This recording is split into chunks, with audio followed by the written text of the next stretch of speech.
Bom dia, meus prezados irmãos. Bom dia. Sempre se ouviu um bocadinho melhor.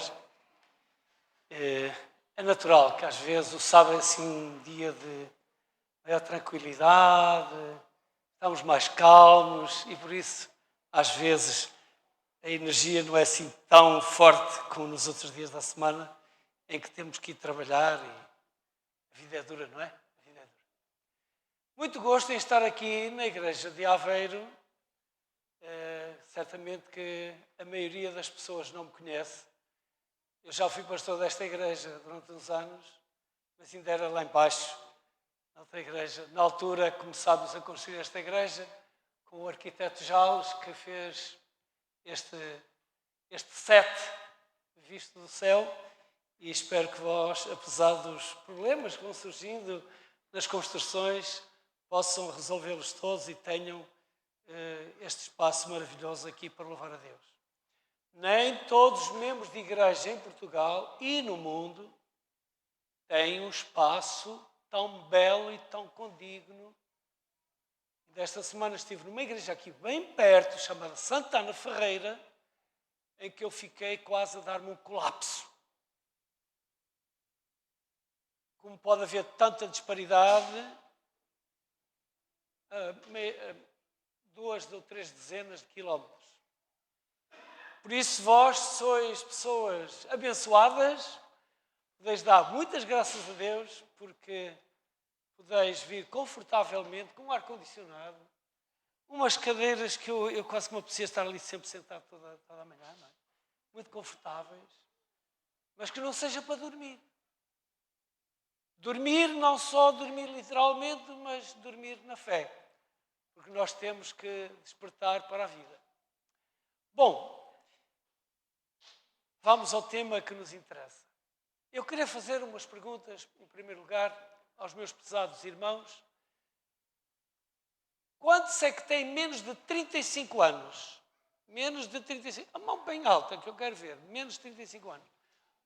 Pois, eu vou falar para todos, obrigado. Eu vou falar para todos, mas muito particularmente para este grupo etário, está bem? Agora, uma outra pergunta a estes mesmos, mas também pode ser aos mais velhos. Qual de vós quer ser primeiro-ministro de Portugal? Porque provavelmente poderá cair o governo em breve, não é? Já aconteceu no passado. Quantos é que quer ser primeiro-ministro de Portugal? Ninguém. Está ali um irmão atrás que quer ser primeiro-ministro de Portugal. Muito bem. Louvado seja Deus por isso. E presidente da Câmara de Aveiro? Já não é assim uma coisa tão alta, não é? Enfim, um desafio tão grande. Mas Aveiro já é uma grande capital de distrito, por isso. Ninguém quer ser presidente da Câmara de Aveiro. Deve haver muitos problemas para resolver, certamente. Pois, mas quem é que quer ser diretor do hospital daqui de Aveiro? Diretor do hospital. Já é uma instituição mais pequena. Vossa Excelência quer ser, meu querido irmão. Parabéns, Manuel. Que Deus te abençoe e que venha a ser uma realidade. Todos os adventistas do sétimo dia devem almejar as mais altas posições na sociedade. Na fábrica, na clínica, no hospital, na câmara, na escola, no lar de terceira idade, no trabalho rural, no trabalho de pedreiro. Nós devemos fazer sempre o melhor e estar sempre lá em cima. Nada menos do que isso. Deus exige de todos nós e quer que todos nós possamos atingir o maior nível possível que possamos ir com as nossas capacidades e habilitações que adquirimos.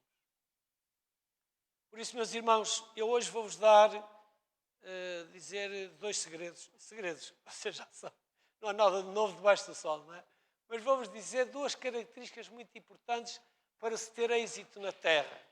Quem é que quer ter êxito na Terra? Quem quer ter êxito na Terra? Os portugueses são muito, muito tímidos. Se fossem os brasileiros, mas aqui há muitos brasileiros, não é? Mas se fossem os brasileiros são mais expressivos, os africanos também, mas os portugueses não. Estão sempre como... Enfim. Mas eu creio que todos nós queremos ter êxito na vida. Certo? Certo, claro. Sobretudo os mais novos. Então vou-vos dizer durante esta apresentação deste texto, as duas características fundamentais para se ter isso na vida. É um episódio bíblico que vocês conhecem muito bem, de um jovem que tinha 17 anos. Tinha 17 anos, ele era muito amado pelo seu pai, já descobriram quem é, não é? Já descobriram quem é. Tinha 10 irmãos e era o menino do papá. Era o menino do papá. O menino que não fazia nada. Era assim, era o filho mais novo naquela altura e era assim o género de fiscal da família, fiscal dos irmãos. E ele ia sempre e vinha com as queixinhas ao pai. Olha pai, este fez aquilo, o outro fez aquilo. Era o fiscal. O pai deu-lhe uma túnica colorida, quando os outros andavam com os trajes de sarja ou simples, sarapilheira, sei lá o quê, não é? Muito modesto.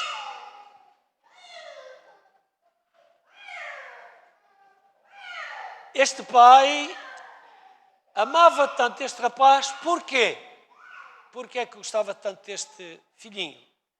Porque ele era o filho querido da mulher mais amada, por quem ele lutou pelo menos 14 anos a trabalhar, porque o Labão, o seu sogro, era um grande, como é que se diz, cafajeste? Eu não sei bem essas expressões, mas deve ser qualquer coisa do género. Um grande mentiroso, quem o enganou. E logo por azar, quando ele casou com ela, ele pensou, vou ter lindos filhos. A Raquel era estéril. Que grande desgraça. Uma mulher naquele tempo sem filhos só dava prejuízo. Comia, dava prejuízo. Porque riqueza era ter muitos filhos, para ter mão de obra, para ter mais rebanhos, mais cabras, mais ovelhas. E a riqueza de uma família vinha por ter muitos filhos. Uma mulher sem filhos era vocacionada a ser despedida, à prostituição, sei lá, a uma vida desgraçada.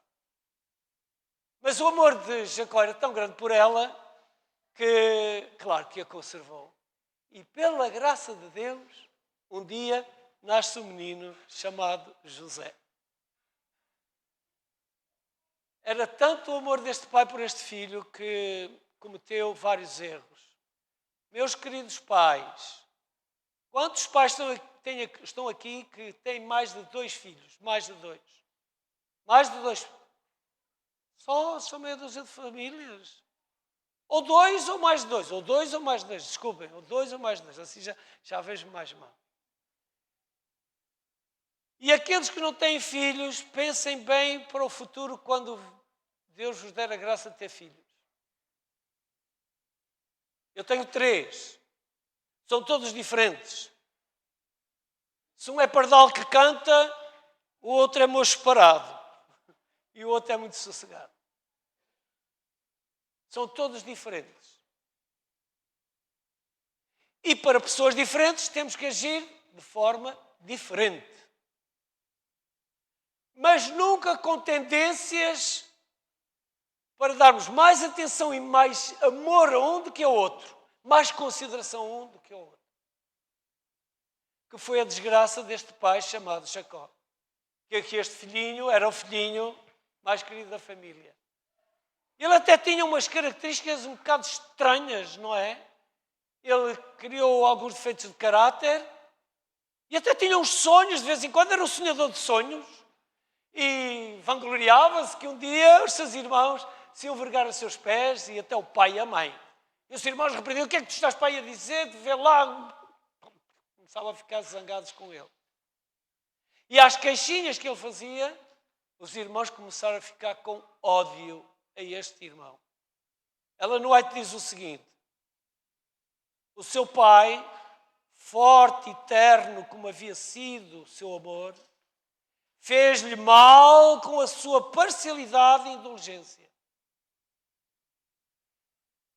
Esta preferência imprudente tinha encolerizado os seus irmãos e os incitou à ação cruel que o separou do seu lar. Os efeitos dessa preferência eram também manifestos no seu caráter. E estes defeitos de caráter tinham que ser polidos. Tinham que ser retirados. Às vezes nós não compreendemos Deus. E eu creio que o José foi o primeiro a não compreender Deus. Nada, nunca. Até ao fim. Depois, mais tarde, ele aprendeu. Um dia o pai manda o José, vai lá ver o que é que os desgraçados teus irmãos vão a fazer. Vai lá, traz-me notícias. E o José vai, convencido que está tudo bem, que ele é o chefe e o rei da família. E quando lá chegam, os irmãos disseram, é hoje. Apanharam-no e queriam matá-lo. Se não fosse o Rúben, o caso tinha acontecido. Epá, não matou o rapaz, deixem-o lá, vamos pensar um bocado melhor, o que é que vamos fazer com ele? Dentro de uma cisterna. Sabem, aqui em Aveiro existem, os poços são muito grandes.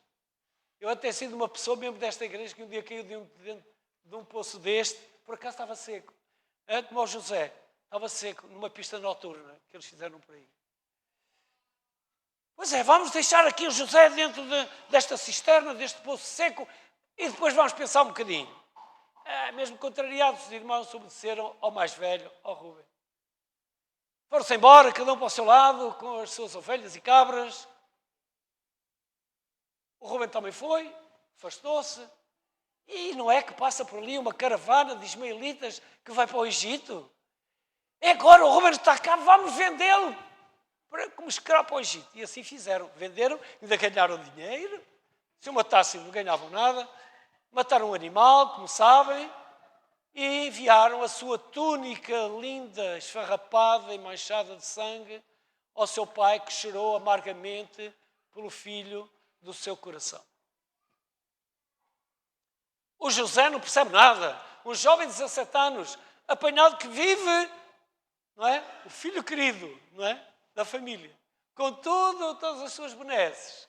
Não fazia nada em casa. E agora vê-se acorrentado, aguilhoado, amarrado a uma carroça, sei lá, um camelo, preso como escravo para ir ser vendido para o Egito. Ele não compreende nada. Onde estão os seus sonhos? Ele não compreende nada. Mas ele, naquele choro, naquele pranto de ser levado agora como escravo para o Egito, porque a vida podia ser a pena de morte caso a coisa não corresse bem, ele toma uma grande decisão. Meus prezados jovens, querem ter êxito na vida? Primeira grande característica da pessoa de êxito. Querem ter êxito na vida, não querem? Então, pensem nisto.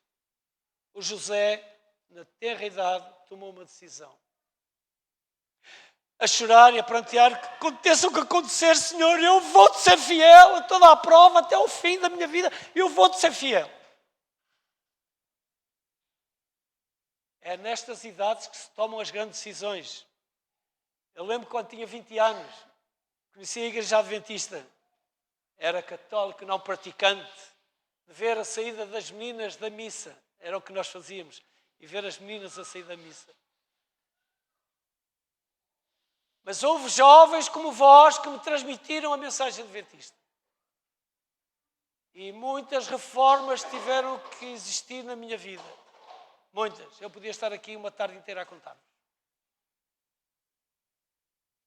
Estava na universidade e quando disse ao meu pai, isto para resumir, que queria ser pastor, em vez de estudar arquitetura, ele quase que me matava dizendo, o quê? Tu queres ser padre? Queres deixar os teus estudos para ser padre? O que é isso? Cortou uma mesada e eu tive que ir para a comportagem se queria ir para padre. Mas tomei a decisão forte em muitas áreas da minha vida. E meus prezados jovens, é com 17, 18, 20 anos e por aí que se tomam as grandes decisões da vida. Porque quanto mais velhos nós ficamos, mais hirtos, não é? Mais somos tão maleáveis, somos mais difíceis, já temos um passado e agora mudar é difícil.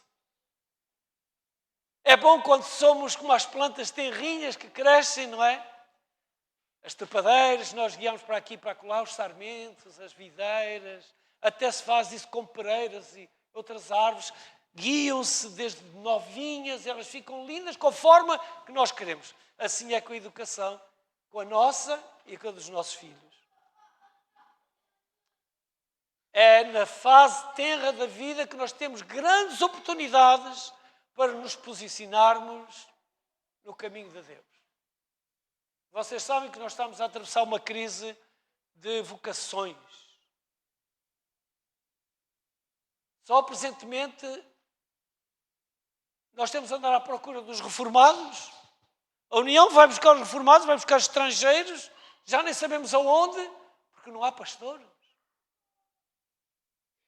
É uma vida tão bela, não é, Luís? Uma vida tão bela, ganha-se tão bem, maravilhosa. Há tanta gente a invejar a vida de pastor. Mas porquê é que eu não quero ser pastor? As escolas estão à procura de alunos. O campo missionário precisa de pastores. Onde é que estão as vocações?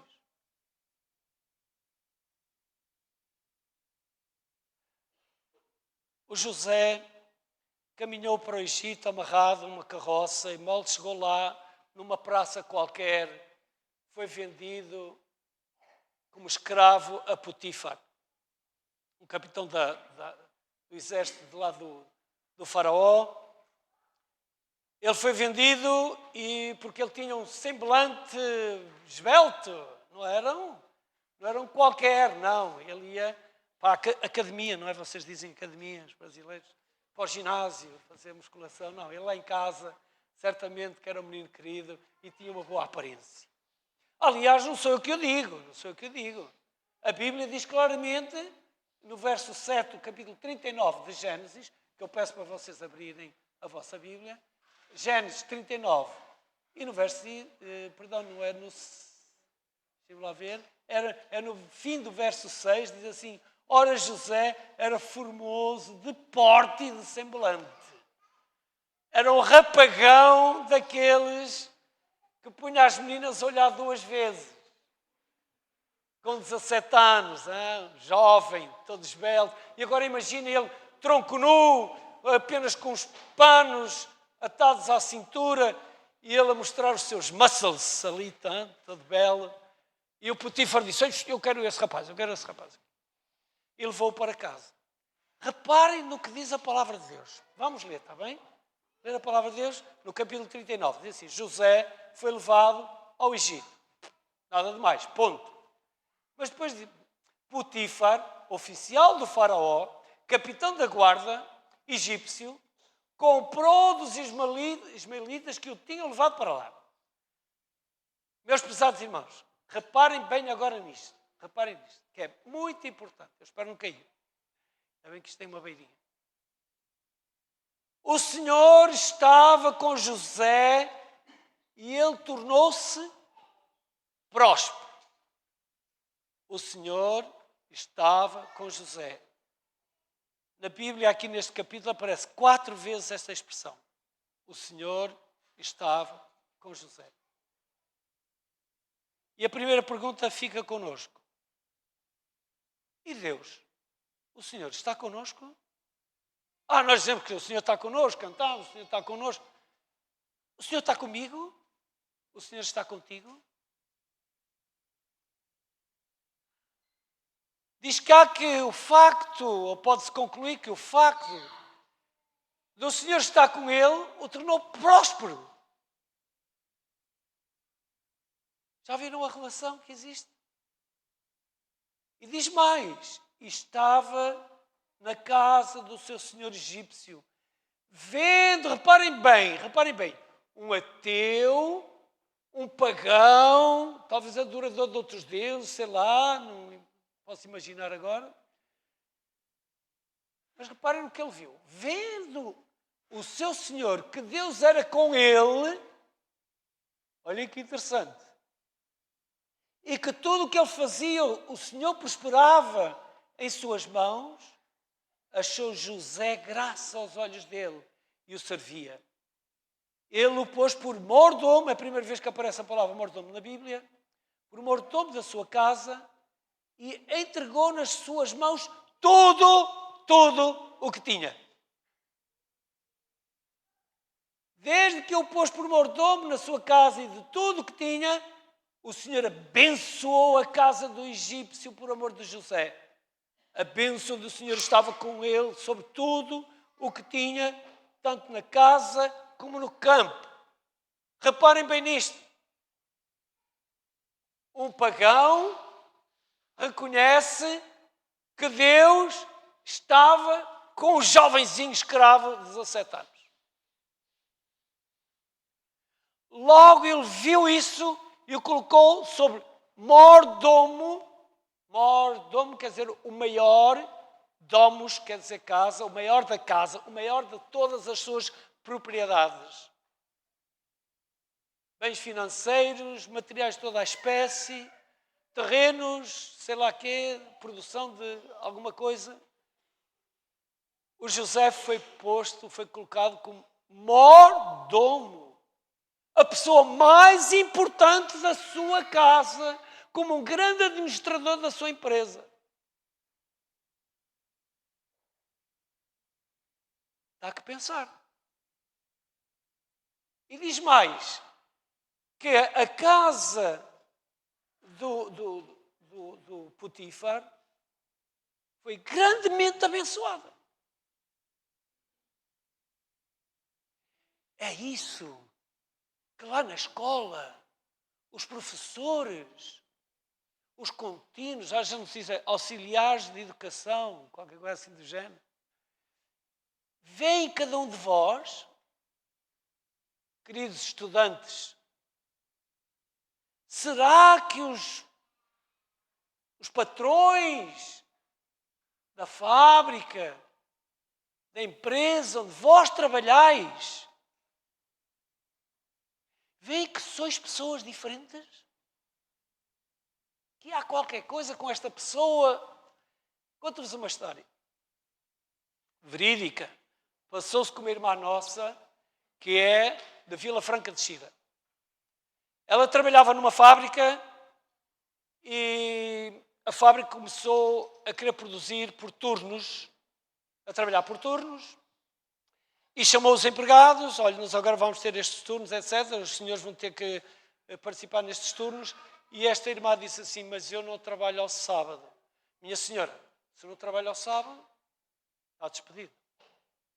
Ela manteve a sua firmeza, foi despedida com justa causa, tinha mais 4 ou 5 pessoas da sua família que dependiam do seu salário, que lhe infernizaram a vida, dizendo, mas agora o que é que vamos comer, como é que vai ser a nossa vida, etc, etc. E eles conseguiam, com as cestas básicas, que às vezes as igrejas ajudavam, a sobreviver alguns meses. Passou-se 1, 2 meses, 3, 4, 5, 6 meses. Ao fim de 6 meses, recebe uma chamada telefónica dessa fábrica, precisamente. Olha, será que a senhora poderia, já foi nosso empregado, poderia vir cá conversar connosco? Ah, com certeza. E ela foi. Quando lá chegou, ele disse assim, lá o de Relações Públicas ou qualquer outro chefe da empresa, a senhora gostaria de continuar a trabalhar para nós? Pois, eu estou desempregada, quero. Olha, não só nós lhe vamos dar o sábado livre, como lhe vamos aumentar o salário. Eu não quero dizer que foi o dobro, porque eu já não me lembro dos detalhes, mas creio que era qualquer coisa do género. Porquê? Porque alguém decidiu ser fiel em toda a situação, preferia perder o emprego a estar naquele emprego por turnos. Uma outra irmã que eu fui chamado ao tribunal, Natália, uma senhora que trabalhava numa empresa farmacêutica, também começou a trabalhar por turnos. Ela chegava à sexta-feira ao pôr do sol, saía. Ia-se embora. Primeira nota, como é que chama, de uma advertência. Passados uns tempos, outra advertência. 3 advertências, está na rua. Ela foi para o tribunal e a União teve que ir.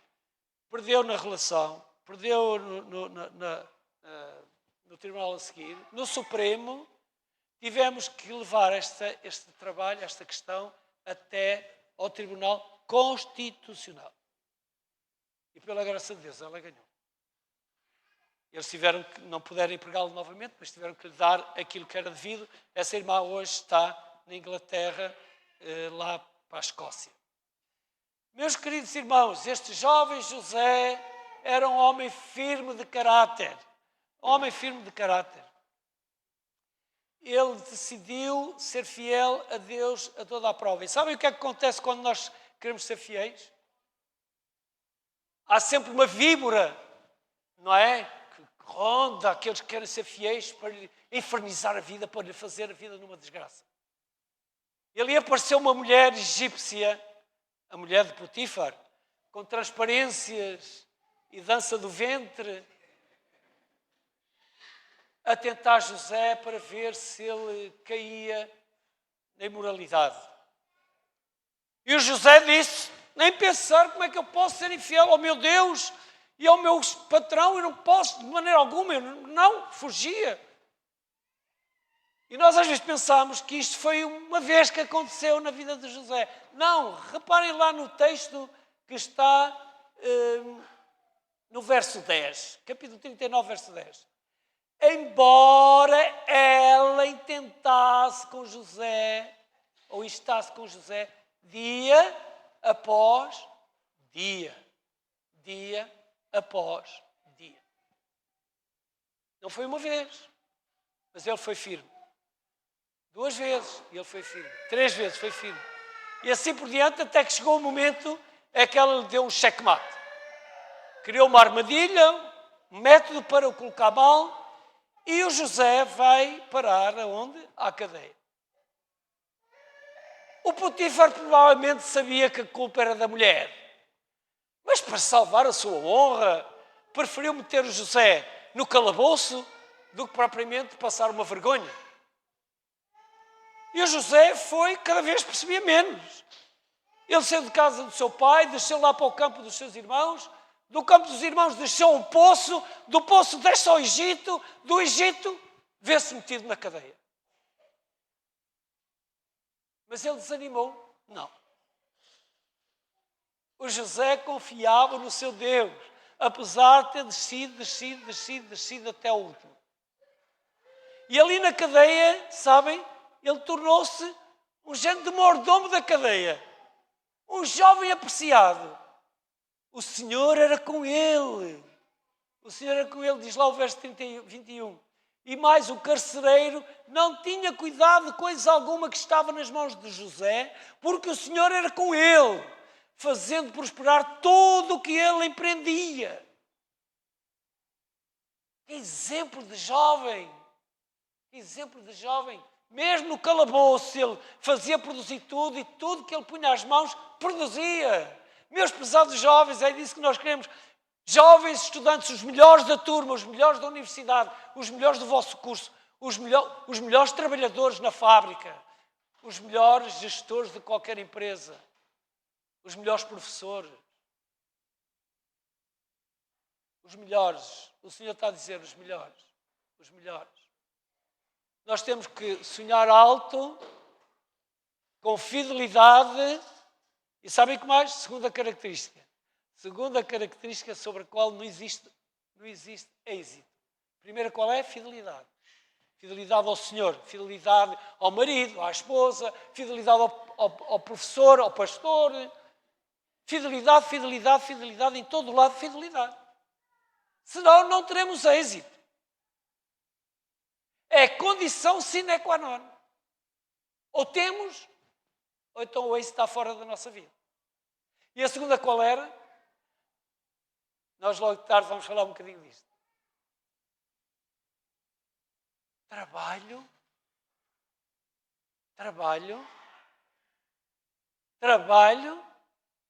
mais trabalho e por fim então, nós também temos que descansar um pouquinho, não é? Por fim, trabalho. Porque quem não trabalha, quem come da preguiça, não vai a lado nenhum. Não vai a lado nenhum. Ó preguiçoso, vai ter com a formiga, diz a Bíblia. O meu sogro costuma contar uma história. Ele trabalhou numa metalomecânica.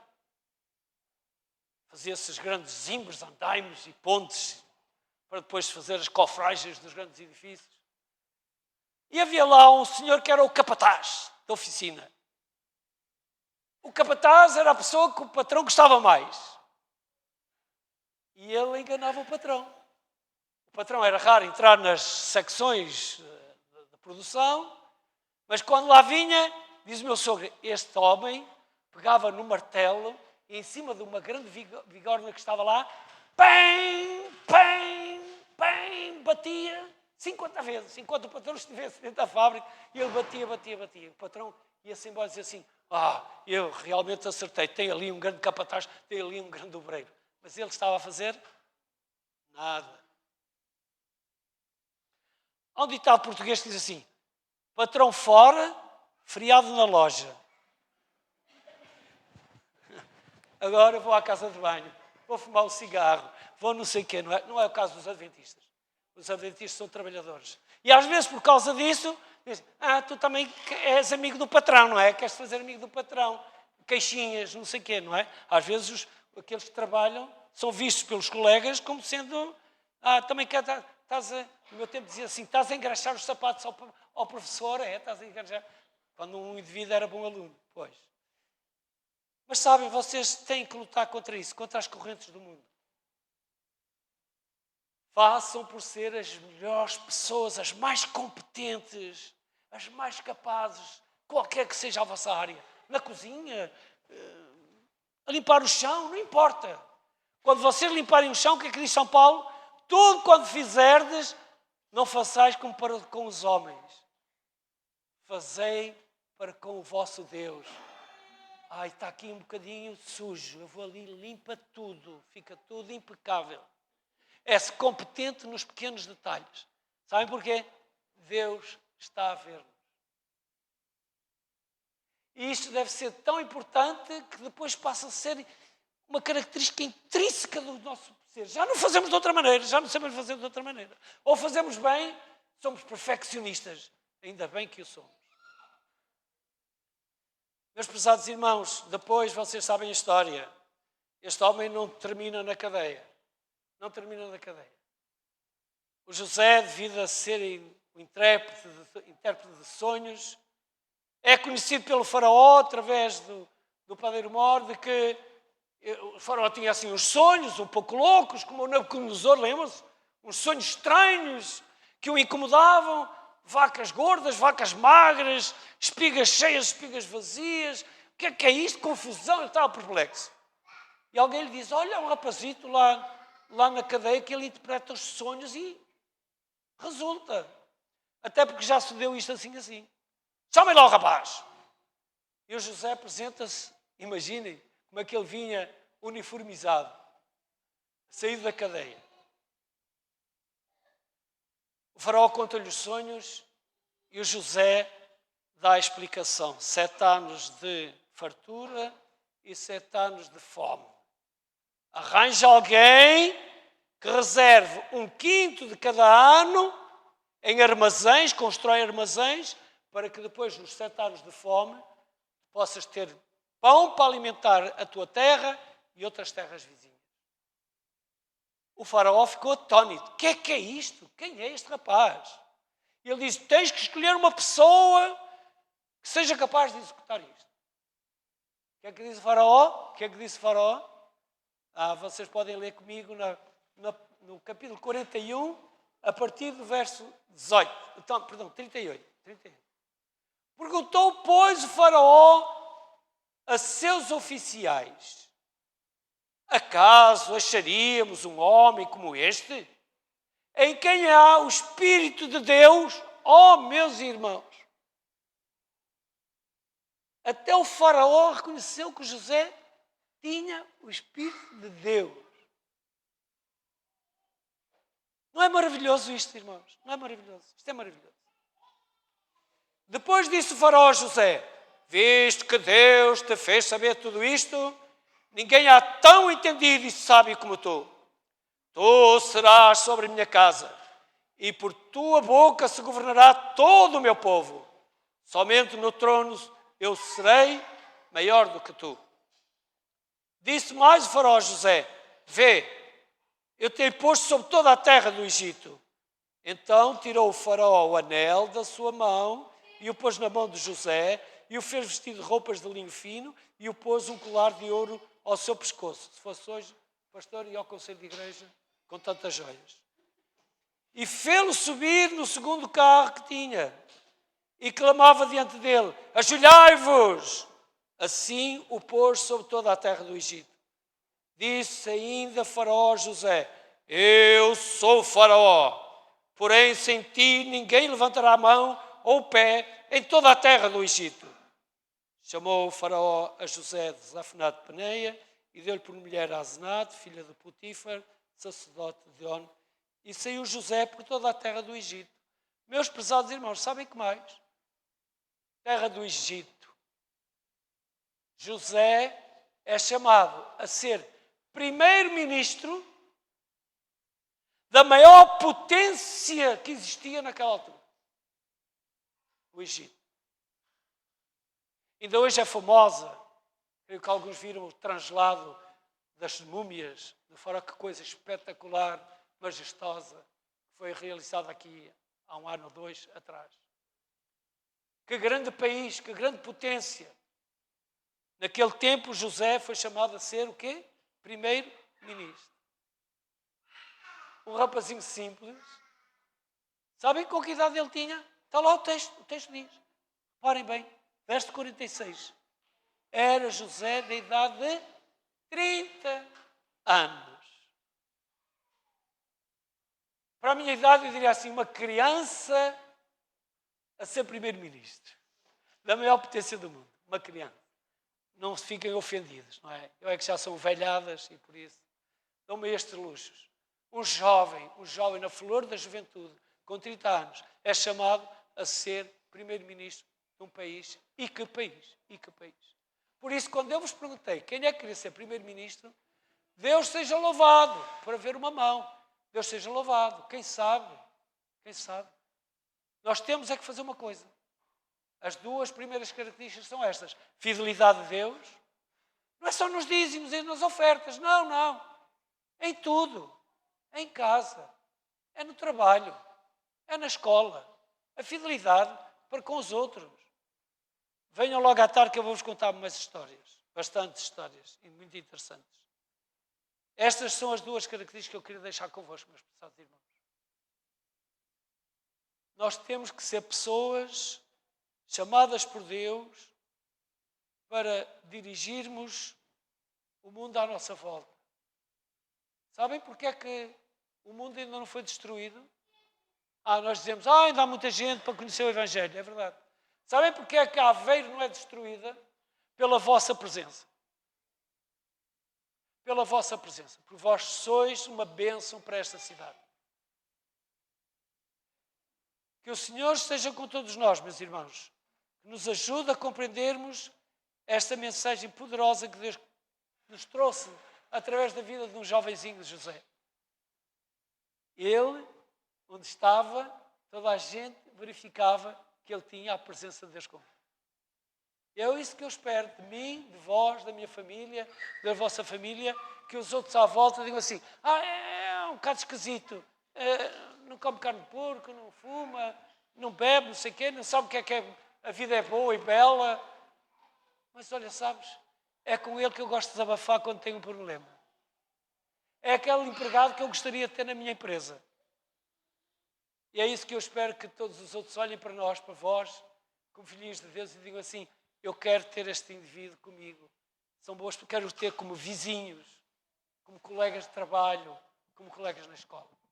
Que o Senhor vos abençoe, vos dê a paz. E logo, crianças, onde é que estão as crianças? Antes de ir embora, as crianças, onde é que estão as crianças? Tem aqui um livrinho para depois, logo à tarde, vos mostrar em mais detalhe, está bem? Sou mordomia, que lindo que é. Fica aqui guardado, está bem? Até logo, que o Senhor vos abençoe, vos dê um lindo dia de sábado, a paz e fidelidade e trabalho. São as características para o êxito.